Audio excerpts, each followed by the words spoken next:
Hi there, so in this video what I'm going to be showing is the Droplet container running as a service, but in the context of a Microsoft remote desktop session host, or what we used to call back in the day terminal server.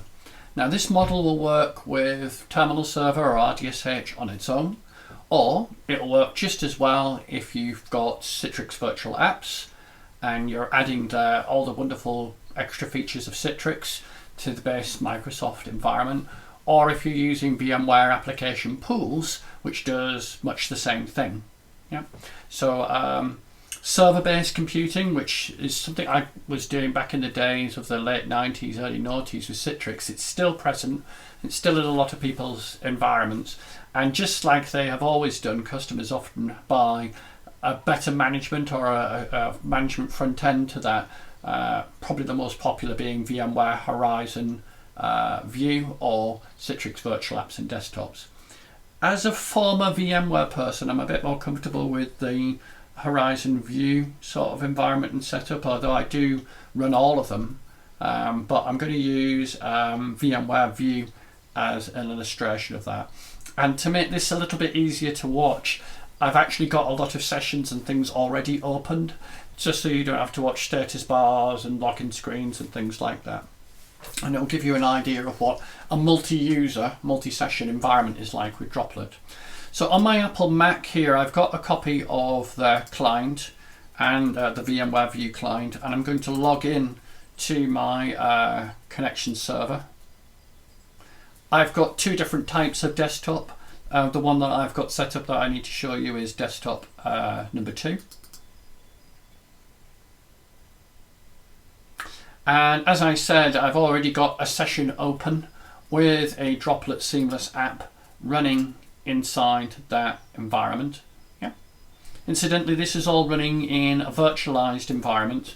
This is Windows Server 2019. It will work in 2016. I just happened to build my lab on the latest version of Windows. And this Windows Server 2019 edition is actually running on vSphere ESX cluster enabled for DRS and HA, if that means anything to you. I've also got a Windows machine with the View client installed. Yeah, I'm going to log on with a different user account this time. So I've got both an Apple Mac user and also a Microsoft Windows user, both connected into the same session host, enhanced by all the goodness that VMware View brings to the table, and they're both being serviced by the same server. So if I just open up a command prompt here and just type in host name, you'll see that the host name for this session is RDSH02. And if I look at the Apple Mac session and open up a command prompt, you'll see that this machine is on the same host. Obviously we will work in a multi-host environment, but I'm just trying to show you that this is all running on the same system. So just like with the switch user example in the companion video for this blog, you can have one container for every one of your session hosts. So if you had 10 RDSH hosts, 0 to 10, there will be one Droplet service running on each one and one Droplet container running on each one. Yeah, so we maintain that one-to-one relationship. How much resources you give to the container is really up to you. Obviously in my lab, my environment, I don't have production levels of memory. I think this remote desktop session host probably has about 24 gig or 32 gig worth of memory, which isn't a huge amount, but it's enough for me to do demos. How much you decide as the administrator to allocate to the container is actually held in a file on the system itself. So if I go into /program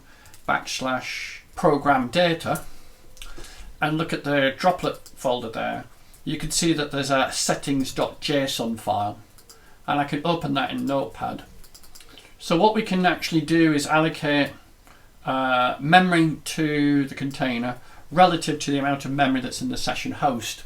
We use the 64-bit container type in this case because the 64-bit container has a maximum configuration of 4 CPUs and a massive 192 gigabytes worth of memory. We do have a 32-bit container, but it's throttled to a maximum of 4 gig worth of memory.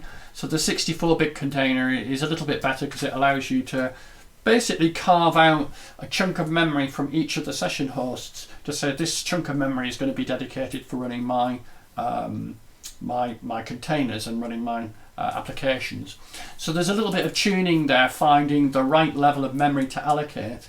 You wouldn't want to allocate too much memory and starve the core applications that are being delivered by the session host of memory.